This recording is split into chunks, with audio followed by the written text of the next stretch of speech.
The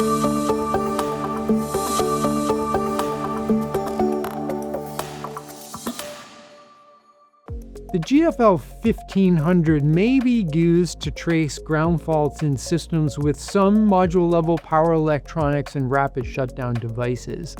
The key is whether the device opens when the inverter is shut off.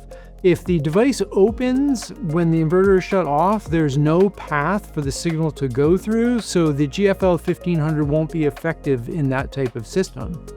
If the system has the ability to keep the relays in the module-level power electronics or rapid shutdown devices closed when the inverter is off, then the GFL-1500 should be able to send the signal through that circuit to identify the location of the ground fault.